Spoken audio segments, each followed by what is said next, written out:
Hey, what's up, guys? How's it going? All right.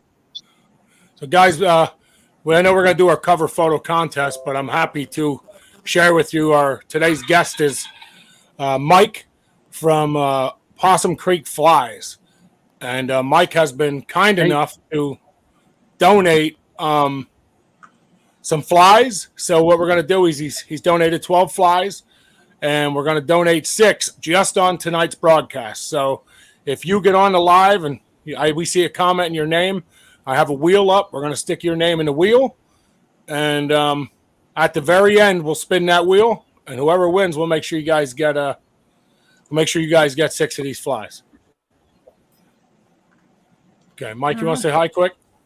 I was just saying, hey guys, it's Mike, Possum Creek Flies. We're down here in Dallas, Georgia.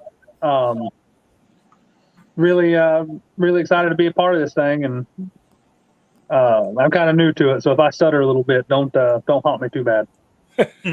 Hey, you'll be just fine, brother. All right. Hey, today's Chris contest winners. You got contest winners for these guys? Oh, I think we have the cover contest winner is. That's the one you sent me? Yep, that's it. That was sent in by Nolan Hatfield. So that will be put on our Facebook page. And guys, listen, I got on top of my game today. I actually have that already up, changing the page as we're speaking. I think that's the first time. Yeah. Usually I lag. Usually after the show I do it. I wanted to be on my game today.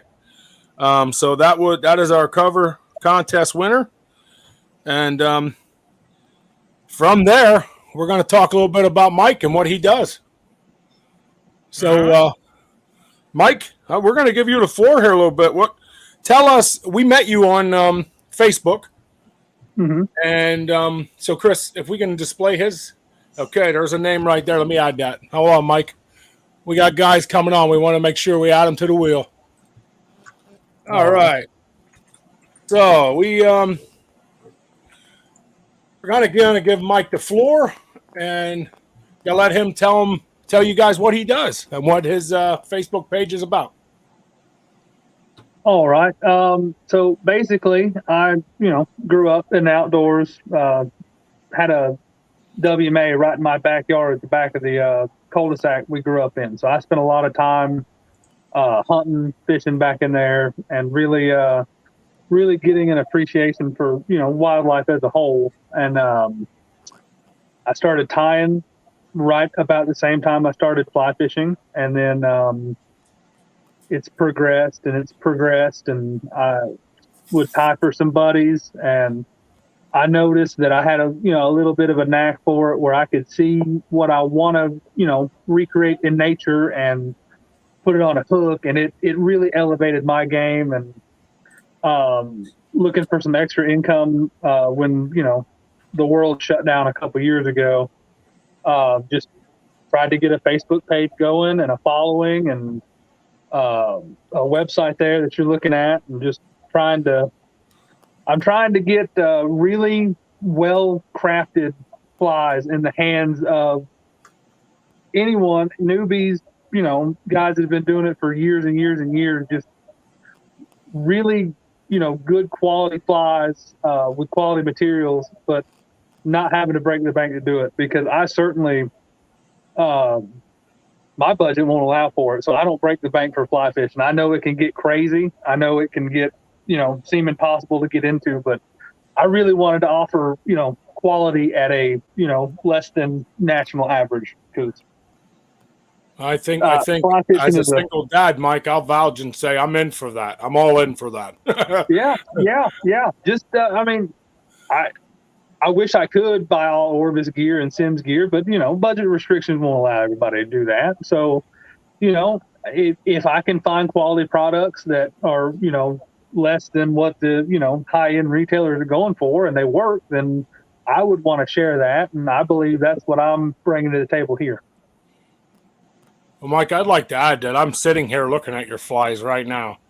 And I have them in a bag at the moment.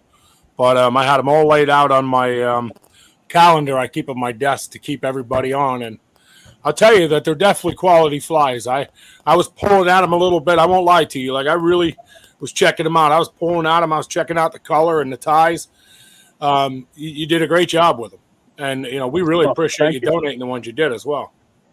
Yeah, no problem.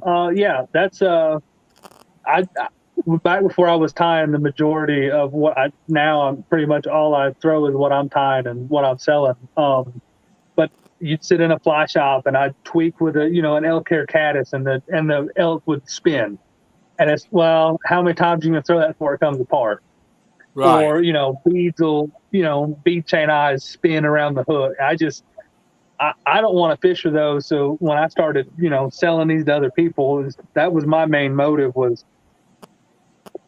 quality tying. So you're not ruining a fly on a third cast, and just quality of material. There's nothing worse than, even with a pheasant tail nymph, you're going to lose pheasant tail fibers quick because they're brittle, but you shouldn't lose all of them on the third cast. Agree. Agree. I'll tell you, we spent some time going through your Facebook page. One thing we do, we don't talk to you a whole lot. We wanted to kind of be a surprise to the guys. We kind of, fill you in what we're going to do, where we're at. Mhm. But we do, like when we did with MOA, we definitely go through their website and we really look at it and go through it. And Sorry, Jim. Chris is really good at that. I'm not going to lie to you. Chris is really good at going through everybody's stuff, and he'll send me photos and be like, yo, check this out, or what do you think of this? That guy is a computer wizard, man. And, we were looking through, and I said, man, some of that stuff is really nice. Yeah. And now that I've seen these, I will vouch for you and say these are quality flies because I've seen them in person.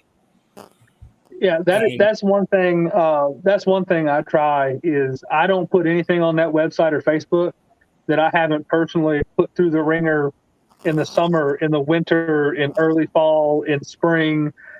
A lot of these patterns I have tied and fished for 4 or 5 years before I try to sell them to you guys, because I would hate for somebody to take the leap and want to support me and my business and get out there and it just not every fly is going to catch a fish every day, but I feel better knowing that I have hand tied this thing and I've caught 27 fish on it in the past year.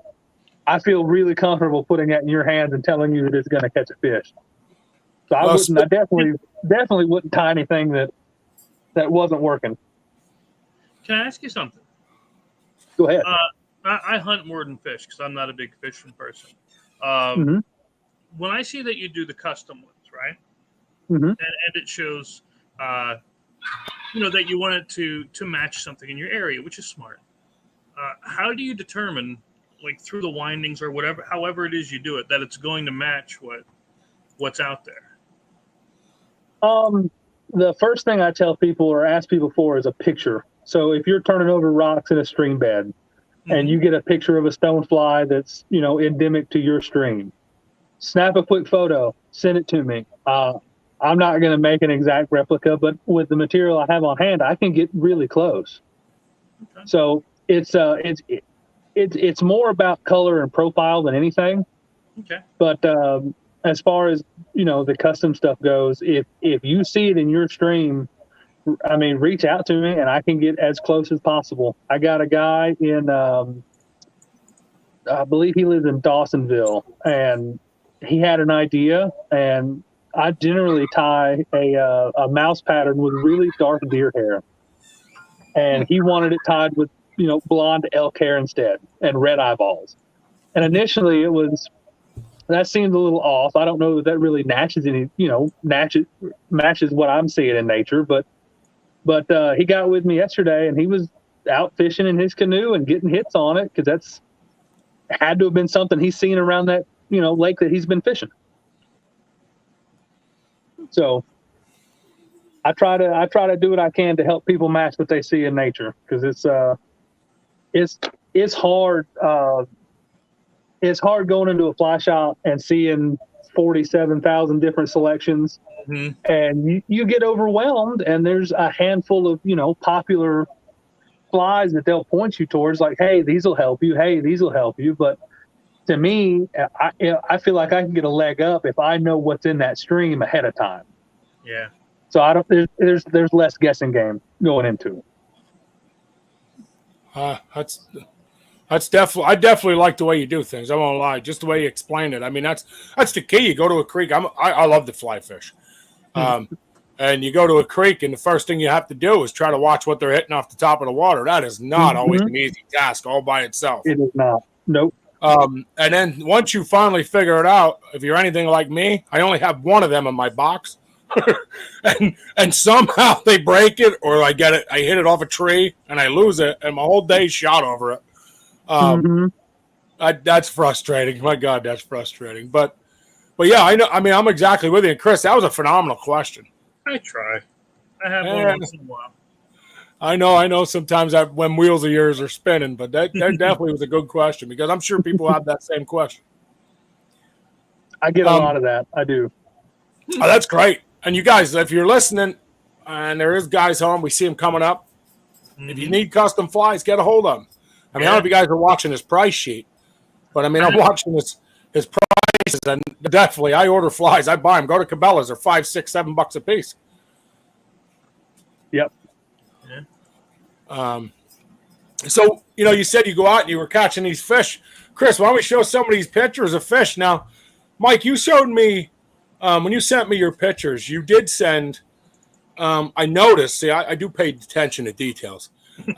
I noticed that you sent me some flies, picture of flies, and then you sent me a bunch of fish. I'm assuming those are the flies you used to catch those fish, correct?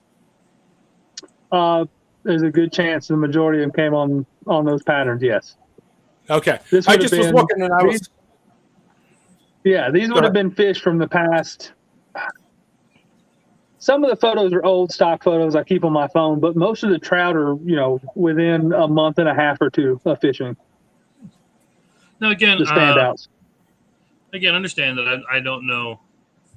This isn't my area, okay? You want me to talk about deer hunting, turkey hunting, squirrel? I'll talk about it all day. This isn't, but I got to ask. I saw some of yours are real tightly wound, right? Mm-hmm. What's the reason behind the tight winding versus because the ones I see here are for my lack of vernacular, fuzzier. So what you're seeing here is you've got a tight black body, and that's going to imitate an ant or a gnat or a small terrestrial bug that's hit the water. And there's a parachute post. Oh, we swapped. There's I think I lost where I was. Okay. So you'll see a white parachute post on here too. And that's mainly to an indicator so you can see your fly. But that is a hackle feather that's wrapped around it. And that will, a little bit of float, and that'll help it float all day for you. Oh, okay. Yeah. So you're just presenting a small black bug that's in the surface film. Okay. So the white is more just mechanical, keep it up in the where the color is more seen. Because like I was looking at these, and again, mechanically the difference was we're going. So these are midges and chironomids. So these are hatching insects. So what you're seeing, the white coming off the front, is their wings trying to poke out of that wing case. Okay. So it would represent a bug that's trying to hatch off the bottom of the stream bed. Okay. I'd eat it. Well, I mean, look, I've seen you eat deer corn. So I mean, that is true. I test all deer products before they go to my deer. What did you eat? You ate deer corn, deer cane, one of the other minerals we had. Yeah. It was peanut butter. It was a peanut butter mineral. It really was pretty good until the aftertaste, and I wanted to puke my guts out. Would have been better if we had a jelly mineral. We could have just mixed them. Yeah, it was pretty rough. I won't lie to you. So now these deer, Chris, these are sharp looking. That's what I was going to say. What are these here? What's That is my take on a tried and true streamer pattern from the Appalachian Mountains. They work great. Any sort of fast riffle on a trout stream. It's more of the old school, throw it out across the river and kind of you're swinging through the run. And it's something about that squirrel hair for the wing on the top of that really sets fish off. Yeah, I'm happy with anything that killed a squirrel. So I mean, now do you tie them in different sizes, Mike? These hair? Yes. Just because I I've have seen it. I know I personally use them for bass as well as trout. Yeah. So these are on a size 6 stinger hook, which is my go-to streamer hook. But yeah, I'll tie these things. I have customers that buy them all the way to like 2 and 3/0 fishing Oh, wow. for stripers on Lanier. Yeah. Okay. Cute little wild What trout. fly is in there? Tell us what fly's in there, Mike. I can see it. That fly is the I'm calling it a rage tail or a rage worm. It's yellow. It's got a little red tail. I know there's I think I sent y'all a couple pictures of them. I know they're on the website. They've stayed on the website the whole time. Those things, it doesn't matter if it's a stock tailwater or a high mountain stream. They just put a hurting on fish. It's something about some terrestrial bug that I guess they see all the time. It looks to me like a caterpillar. But doesn't matter if it's a little, 8-inch, wild rainbow like that or big 20-inch fish in the tailwaters. They just eat it. It's a good little. That's another old. It's another old Appalachian pattern right there. Some of them little fish are a lot easier to catch. A lot more of a battle than them big fish. Mm-hmm. There's a beautiful That's a pretty good crappie. Yeah, that's a creek 15 minutes from my house. We catch them on small little streamers. Yeah. That's a nice crappie there. What's the biggest crappie you caught? He is in my freezer right now. He come in just under 4 pounds. Get out, really? They get pretty big down here in North Georgia, for sure. Wow, biggest one we ever caught was about 13 3/4. That's definitely a lot bigger than what we get. Let me tell you. Yeah, I think the state record for a white crappie down here is just over 5 pounds. Wow, I got to come down there. Yeah, they're big. That is a striper. That is a relatively average size striper, and I don't want to throw people off when I say average. That's a really good fish. But we're lucky enough down here where we have the Etowah and the Coosa River, and it's one of the few places in the States that these stripers can actually run from a lake up a river and spawn naturally instead of having to be helped along. So there's not a stocking program on Lake Weiss and the Coosa River. It's all natural, reoccurring striped bass. That's pretty awesome. I've caught striped bass. They're a lot of fun. That is that one was a good one. That was a good fish for sure. Yeah, they're definitely a lot of fun to catch. That's what those crappie munch on.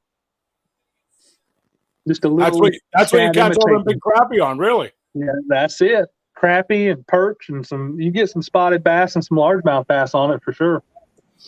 And you are selling that one. What'd you call it? The hollow shad? Yep, that's it. See, I told you. He's a genius. That guy there, man. He remembers everything. It looks like a really thick fly. It does, but the craft hair that I'm tying it with, it's less than a pencil width in your fingers. It's just it's how it undulates and flutters in the water that gets it bit. When we're done, before we close out, remind me, Benji, I got to tell you a story. Okay.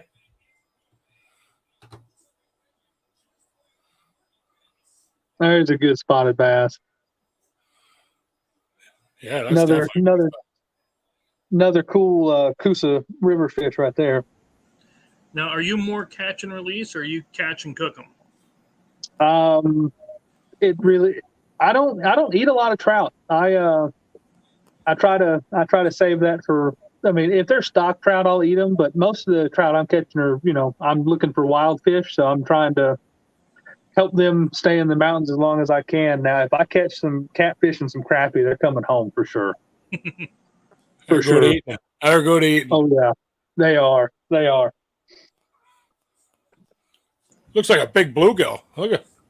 Yeah, it's one of the many sunfish that we get down here in the Coosa River. It's big and mean, and it's for as small as they are, and I mean, I'm 6'2". I got a pretty good sized hand, but for as small as those fish are, those are some mean fighting little dudes right there. They just don't quit. And my pap would swear by eating these. My grandfather ate a ton of them. I never acquired the taste for them. I would prefer crappie, but now I do know a lot of people they can go catch 40 or 50 of these and be happy. Yeah, I think we made 10 the one day. Yeah. Yeah, Pap had a rule. They had to be real big. Like they had to be. I'm like you. I'm 6'1". So they had to be the size of our hand. That was a rule to keep them. He wanted meat. He didn't want them little sissy ones. There you go. There you go. Now, what is there's that elk hair mouse with them red eyeballs. I think I sent another picture along with it. You can see I incorporated some whiskers on the front of that guy. Now, again, I'm coming at it from a different spot. Where do you find like you said, elk hair, squirrel hair, whatever you find? Where do you find that? I cannot find a good place to buy squirrel hair, so most of the squirrel hair comes off the tails of the squirrels I shoot. But any reputable fly shop they can get you like primo strips of elk and deer, and you can get like a little. I don't know if you guys can see this. You can get a little strip of this for like $5. It's just really short, fine deer hair from a neck. Okay. Yeah, so it's definitely out there. You can get a hold of it for sure. Nice. Yeah, I just wasn't Time with it kind of difficult, but can be. But yeah, any good fly shop will have a selection of elk and deer for sure. There's some brook trout. Those are probably my favorite fish to chase and catch. Between that and some red eye bass, those are cool. Those are fun fish. Now the red eye bass, do you guys call them rock bass? So here is a little red eye bass. It's known as the cooser, the Alabama bass. It is actually an endemic bass species to our area. Okay. There's another one in a river close to us called the Tallapoosa bass, and the Chattahoochee has a bass too as well. It's similar to their cousins, the largemouth, but they're a river fish, and they don't get very big, but they favor smallmouth more as far as where they like to live in the stream and kind of their hunting and eating habits. But that's probably the second favorite fish for me to go and chase, because a lot like the brook trout, they live in remote places and you got to work for them. So every fish is, special. Huh. There's nothing like a fish that fights. That was another fun one for sure.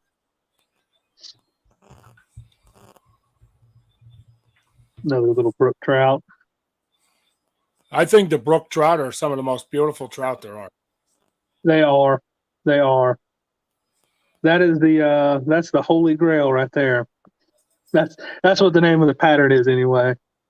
But again, it's you can see there's a little shine of a bead here for weight, and then that soft hackle kind of represents it like an emerging caddis fly or maybe a mayfly, depending on what the fish are in the mood for that day. But that's another solid pattern right there. More of those mice. You see the real blonde ones in the back there.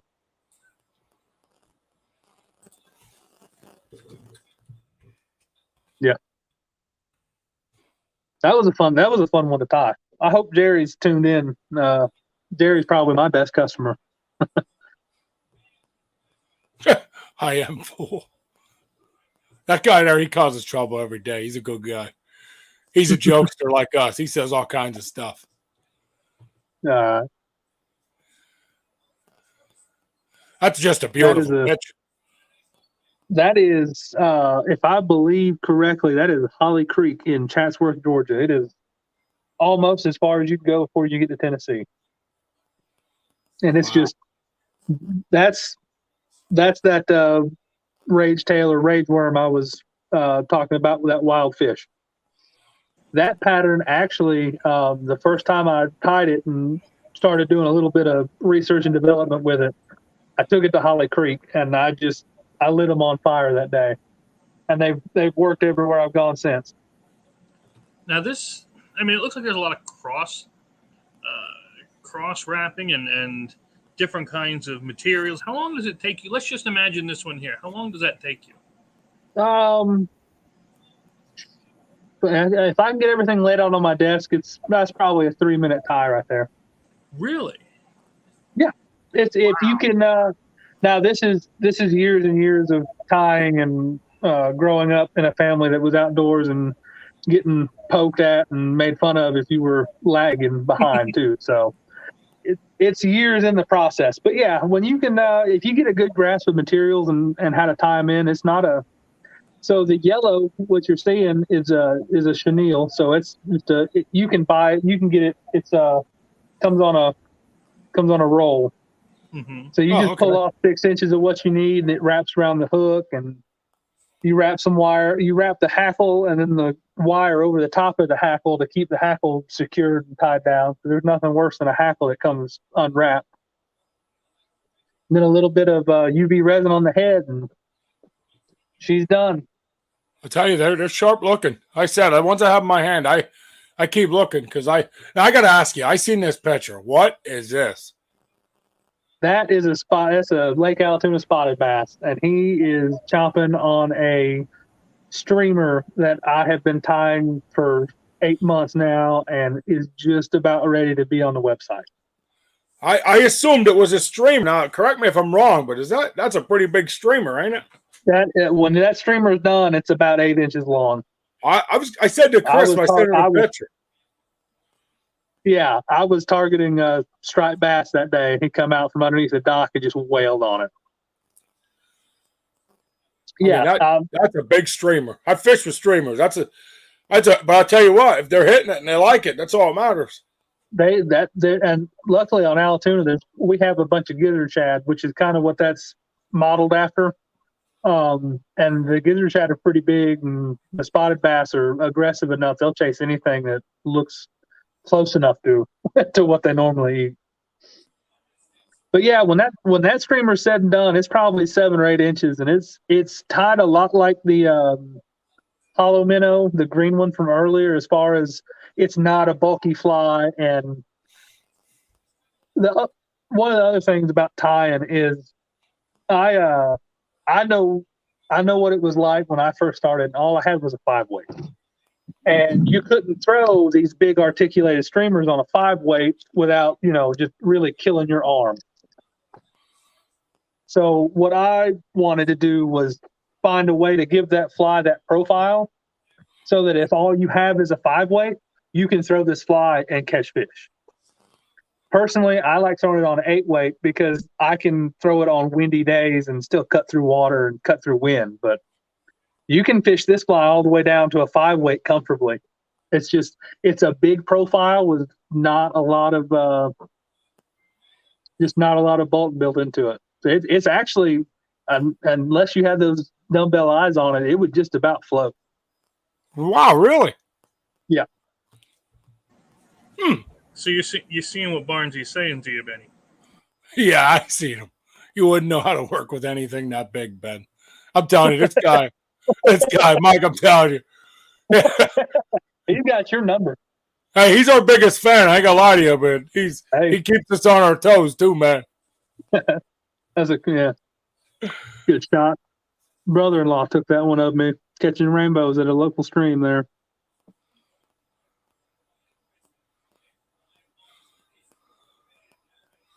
What did he write? That would be fun. I think he's drunk.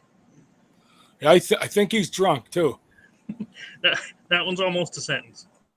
That would be fun. I think, for muskies, maybe? Yeah. I think he added words or misspelled something in the process. I have tied a handful of muskie flies. Mainly, I took a trip to Minnesota one time, and I'm going to tell you, you can't tie them big enough for muskies. you're tying maybe an 8-inch streamer couldn't turn them up there. We had to use some of the guides. He had it was articulated streamers and had like 3 or 4 articulations in it. It was just a massive fly. Wow. There's That's a another beautiful fish. cool Yeah, look at that. bass. Yeah. The orange on the fins really does it in. That's What another kind of stud trout is that? rainbow. Is that a brook? That's a rainbow trout. Boy, that's real That was faint. totally, yeah, if I remember that correctly, that was real early in the season. It was a sunny day, but that water was still frigid for sure. Another little red eye bass there.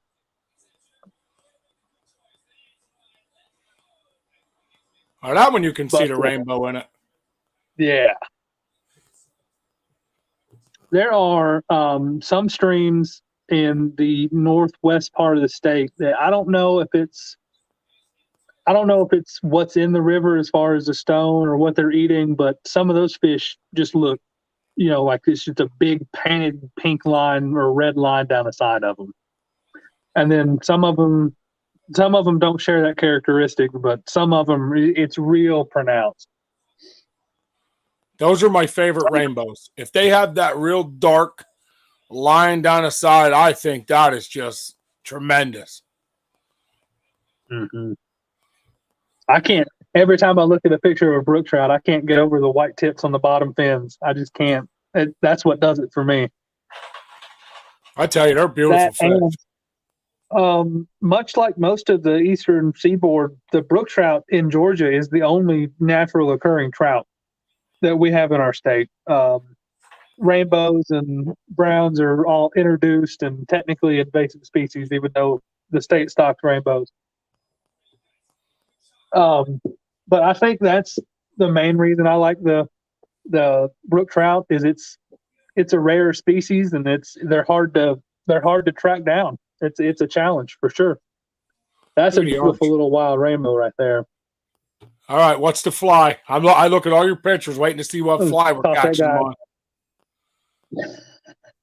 That is a March gold fly. That is it's a March brown nymph variant, and that's another one that's getting ready to be uploaded on the website.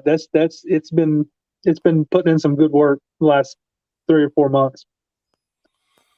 So one thing so everybody hears this is what I'm hearing and confirm if for them is you are definitely spending months testing these flies before putting them up. Definitely. A lot of these flies, before they go on my website, I have fished with them probably close to 8 months to a year before I put a lot of them on there. I want to make sure that they work. Oh, that's awesome. I'm out, I try to get out at least one day on a weekend. I have a 3-year-old, so it doesn't always work out for me. But at least once or twice a week, I'm out chasing these fish, chasing trout, chasing bass, just trying to find something that makes them tick. Upload some video footage. We'll help you out. We'll get it on there. That's coming soon. That's a toad right there. That is a toad. I can tell that just by the way you're holding that fish. Look where it drops on your body. Yeah, that's the story behind this fish is it weighed significantly less than what it looks like in this picture. I show this picture to people and it looks like it's, 12, 13 pound fish. I caught this fish in the middle of summer and it was as long as I've ever seen a bass get. Put it on a scale and it was just shy of 10 pounds. Skinny, running out of food in the summertime before they go back down to the lake.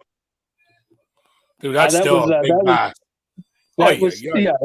Oh, yeah. And 2 months earlier or 2 months later, when she's been able to get back to the lake and fill up on some gizzard shad, that's double digits for sure. Wow. That's a big fish there. Yeah, that was a good one. That was exciting. There's another good one there. Old, you can see in the background, there's a old train track. Now, is that your boat? I keep seeing you on a boat. Is that your boat? This one pictured is my father-in-law's boat. Okay. All right. So it's somebody in the family's? Oh, why is that one so gold? Yeah. So my boat's in some of them. My father-in-law's boat's in some of the other ones. So that would be my rig right there in the background. Okay. But yeah, that was the smallest fish I caught that day on the Coosa River, and that was the first fish. There's some bigger ones in there for sure. Now that So is he a ate striped that, bass, right? That was a striped bass. That is a lake run striped bass. It sure is.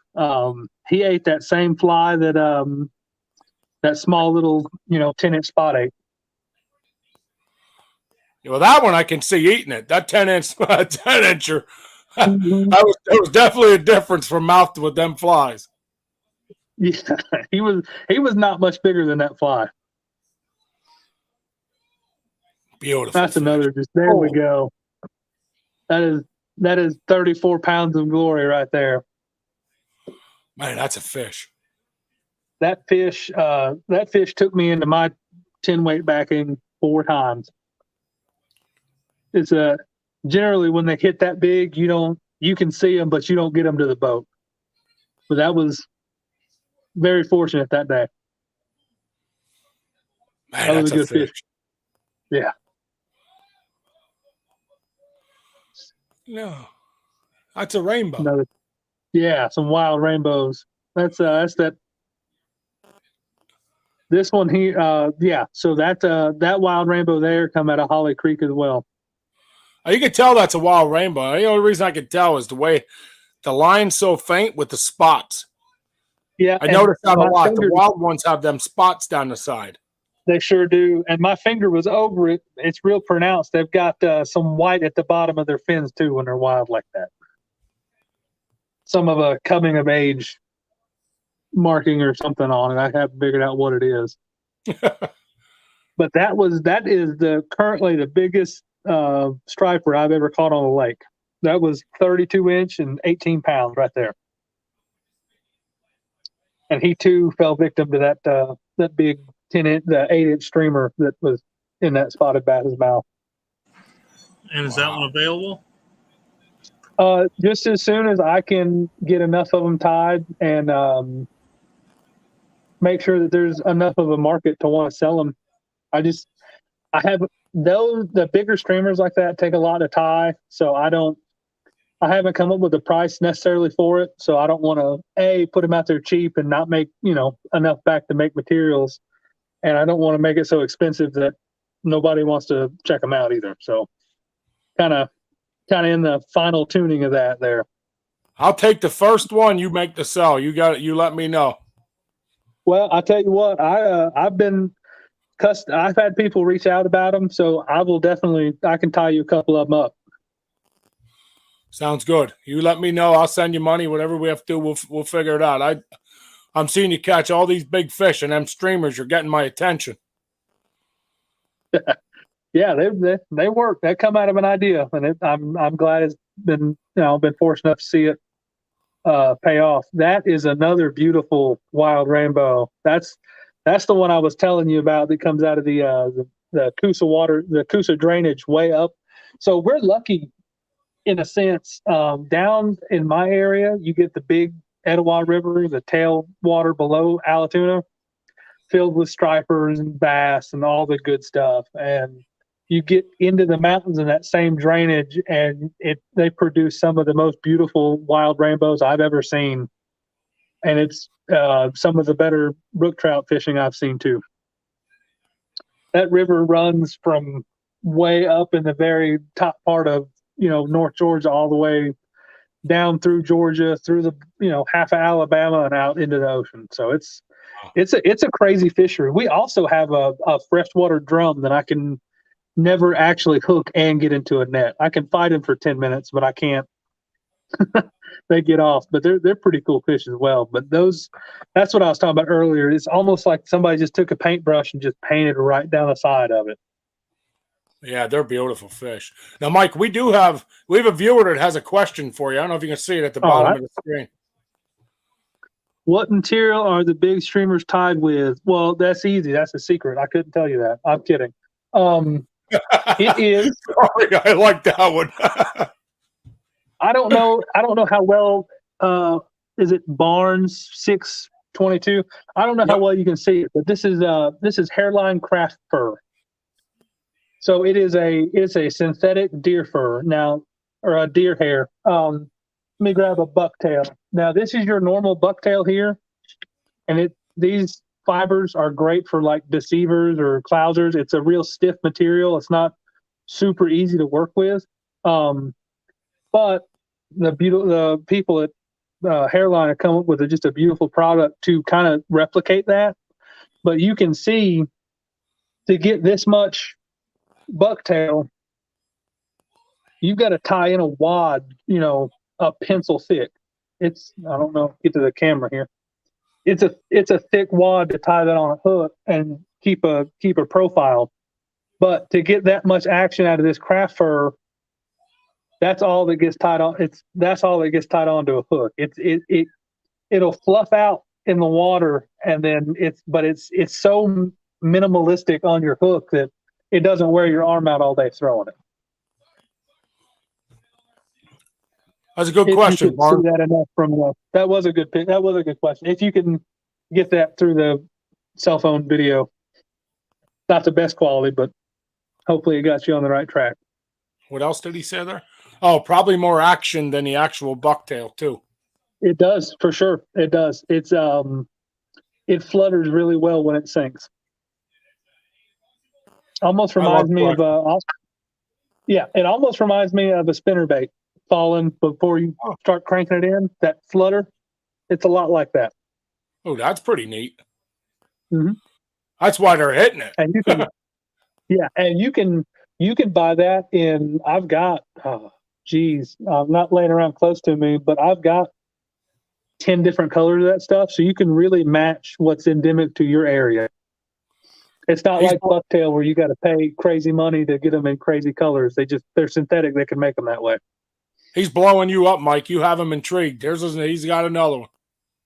How deep do they run under the surface? That is going to depend on you and how you like to fish. I run a pretty heavy sinking line on the lake and even in the river with that fly. So I'm sinking on that line probably anywhere from 7 to 9 inches per second.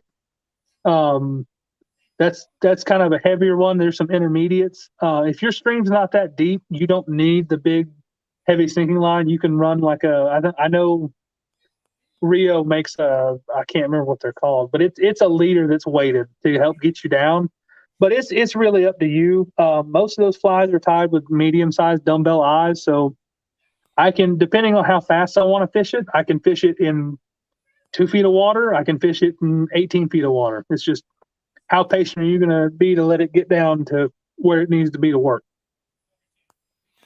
Another great question. Thank you for answering. Tons of good questions on here. Now, is this pike or muskie? I can't tell. That's a muskie.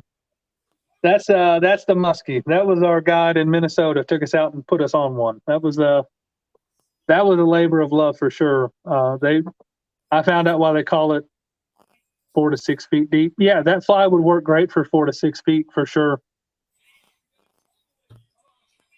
But that muskie, I can see why they call it the fish of 1,000 casts, because my arm was rubber at the end of the day, throwing a big 10 weight all day for that fish. And it finally, at the end of the day, decided he'd come out of the weeds and hammer that streamer. Now, is that the same streamer, or is this your bigger ones you were talking about? That's the bigger ones. I tied up a handful of them before that trip. Okay. I believe the color of it was purple. Oh, nice.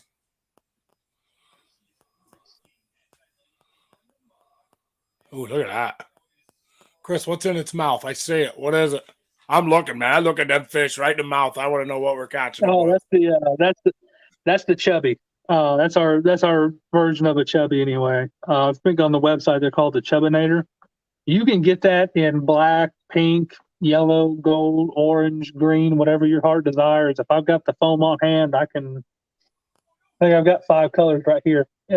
whatever color you desire, I can tie it for you for sure. The most popular one I will say is black with the purple dubbing and the purple legs. I don't know why that fit. I don't know why that one stands out. That's what works for me, but that's been the ticket for at least the last 2 or 3 seasons. Wow.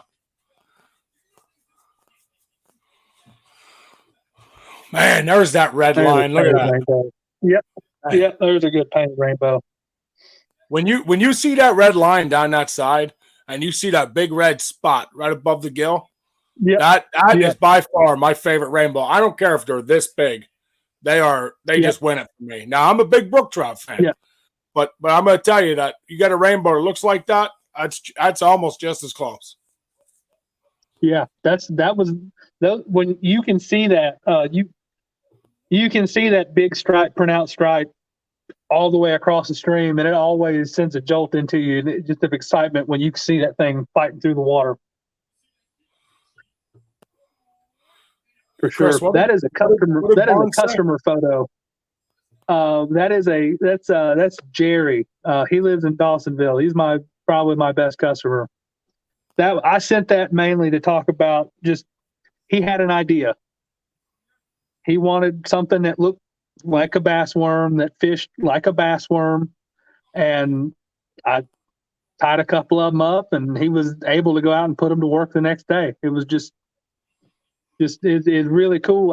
I like it when customers will send me feedback and send me pictures of these, flies working, because honestly, I tie custom flies. I'm tying them for whoever wants them, and I'd like to know if they work.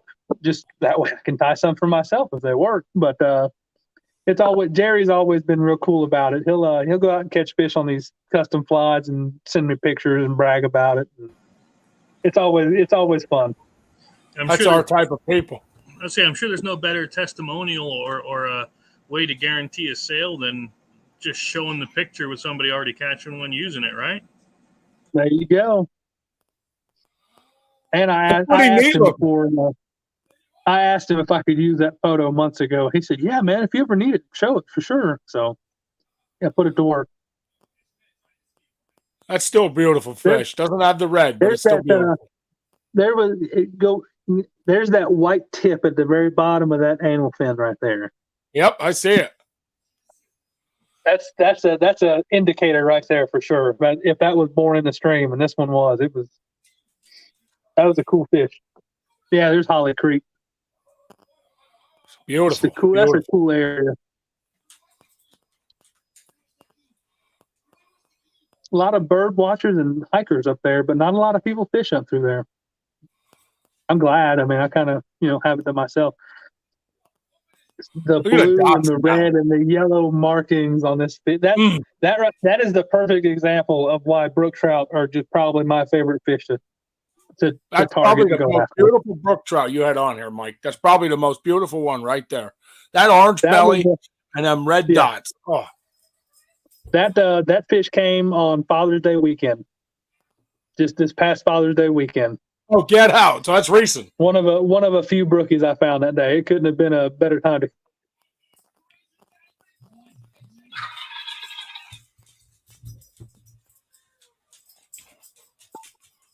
For sure. Another angry spotted bass. In the summertime, those guys get colorful too. Another good striper. Were all these stripe pictures from the same trip, or? That would have been the same trip. Caught he was slightly smaller than that other one, but it would have been the same trip. Yes. It's only a 50-pound one. It's a slightly small one. Yeah. I do my best to keep fish in the net or keep them around the water when I can, and I probably don't take as many photos as I should, but I try to. When the fish are as beautiful as the brook trout, or painted like the rainbows, or that size striper, it's photo worthy for sure. GoPro. I need one. I've got one somewhere. I've got to charge it and make myself use it. I got 4. Even my kids. I make my kids even put them on. Be like, yo, put that on. You put that on. Look at that. That's pretty neat. I tie a streamer just for those fish. They're hookless. They're hookless streamers. So this fish is a long-nosed gar, and they're all over the state of Georgia. It's thousands of sharp little teeth in this long snout that it's got. So I hope I had one up here. I don't think I have one. Probably took them all out of the box. It's rope. It's rope that is unbraided and tied onto a hook with some glue and some flash. And once they bite that nylon rope, they can't let go of it. Just a really ingenious way to not have to try to get a hook out of that fish's mouth, because it is full of. There's not a soft spot on that animal. Even the scales will cut you up good. Yeah, I've never seen anything like that. Yeah, it's definitely a cool fish. It is. It's related to that big alligator gar they've got, out in the Mississippi River Delta, and it's a cousin. They don't get as big, and the beaks aren't as massive, but that's a cool fish to target for sure. It gives you that same feeling of catching bigger striped bass, or that thing fought like a redfish in the ocean would do. It's just fun to go kill time in the summertime. Man, there's another one. Look at that. Look at that fly. That chubby for sure. Yeah, I was to say that's the same one. Mm-hmm. Another one. Now that's pretty. That's the spots and the red. Yeah, that's a good fish. See the log laying in the back of in the picture. He come out and just hammered that fly. That's awesome. That is the last picture we had, which is convenient because it's at the hour mark. Oh, we are right at our hour mark, dude. I was having fun. I didn't even know we were that close. That flew quick. I didn't know we'd been on that long. That's what we do. I told you, Mike. Hey. We BS. We go through. We show a lot, and the truth is, there's time we were on with MOA, and we didn't even know we had an hour and a half. Like we try to cut somewhere around an hour, and we just when you're BSing and you're going through, you're explaining yours, and remember this: if you intrigue us, we lose track of time. It just so happened we ran out of pictures. If we didn't run out of pictures, he would have never looked up at that screen. I guarantee you, he would have never looked. You just would have had us intrigued and kept going. There you go. Hey, man, time flies when you're having fun, man. This has definitely been a blast. Well, I'll tell you, go ahead. Go ahead. I was going to say, I didn't know if there were any more questions that come through, or. I don't see any more at the time. The last thing I seen was we fish right here. We fish 4-inch Rapalas in the fall for walleyes. I'm thinking those would work the same way. Rapalas are suspending. Now, I believe he's talking about your big streamers. You believe that would work the same? I don't see why it wouldn't. I have we don't have a lot of walleye down here, so I don't have specific any time that I've actually targeted them. I don't know that I've ever caught one in the state of Georgia. I don't know why they wouldn't. The trick is going to get them to find them suspending kind of where you can target them. Because I know in the summertime they're deep, and it's hard to get a fly down that deep consistently. So, see, in the fall, I'm sure if you can get that in front of a fish. In the fall, I actually been at where he's talking about. So there's a big wall that goes across, and all the fish come up against this wall in the fall. And I've never been there. I've seen pictures, and they say the walleye, you can go out there every day for 2 weeks and catch your limit of walleye. Every one 16 inches or bigger. If you can find them stacked like that, that fly would put the hurt on them for sure. So I think that it sounds like Barnes has just given you a challenge. So we're going to see if Barnes. I'm thinking. Yeah, it sounds like if Barnes is paying attention, it sounds like he just might have put you to a challenge. So to that customized fly thing. So we're going to have to see if Barnes comes up with something. If he reaches out to you and you guys come up with something, keep us in the loop. I'd love to get that posted on here and see what the outcome is. For sure. Yeah, if he can get me a picture of what those walleye feed on daily, then I can try and come up with something for him. So I think that'd be pretty cool. That'd be really cool. All right, you ready for this one? Oh, he gave us another one, quick, Chris. What was the other one? I just seen him pop up. All right, hold on.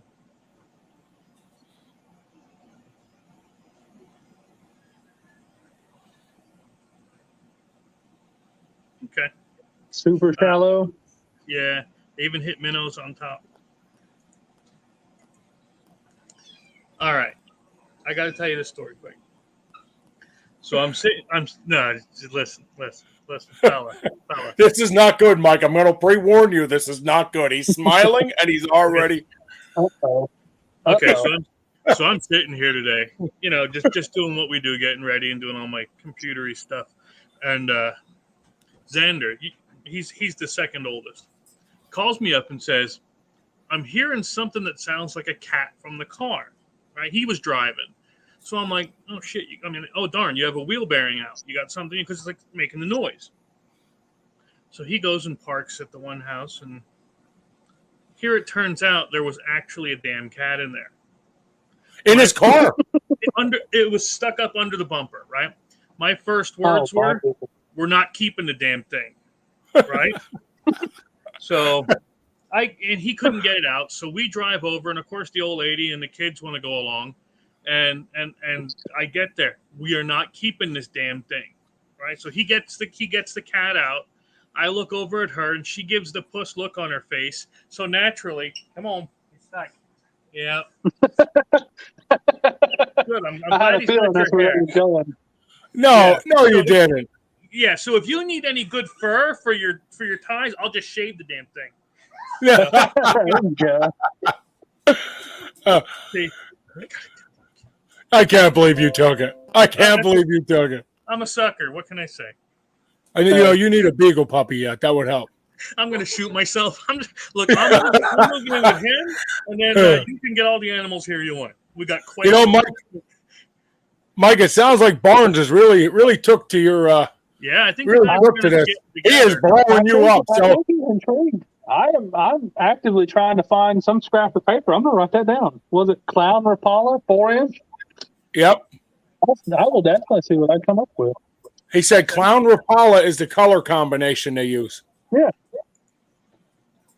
So Barnes, look up, get a hold of Mike. If not, get a hold of me, and I'll hook you up with Mike, and we'll make something happen. And Mike, again, we're hitting close to our mark, but I can't stress enough how much we appreciate you coming on, and I sure can express how much I appreciate you donating. And listen, before we get off of here, now we normally have a ton of views when we're done. Sometimes we get on and there's 30, 40 guys commenting, and tonight just happened to be a night we didn't, but I made a promise, and we're going to do that quick. So, Chris, I'm going to take over sharing for a minute. Okay, I just wanted to show the site quick and remind everybody, possumcreekflies.com. Yeah, that's it. We're also on Facebook. There we go. So I'm gonna take over sharing. Bear with me here a second, because Chris is a tech guy, and I promise you that I am not that guy. And let me know if you guys can see this. Can you see this wheel? Yep. Yeah. Okay, so we looked like we had a ton of comments, but it looked like the comments were only from about 3 people tonight. Kind of bummer, but you know what? People are watching. We're happy people are watching. That's all that matters. That's right. So here's what we're going to do. Anybody watching, we're going to hit this button. We're going to spin this wheel. And as long as it's not Bill that wins, we're okay.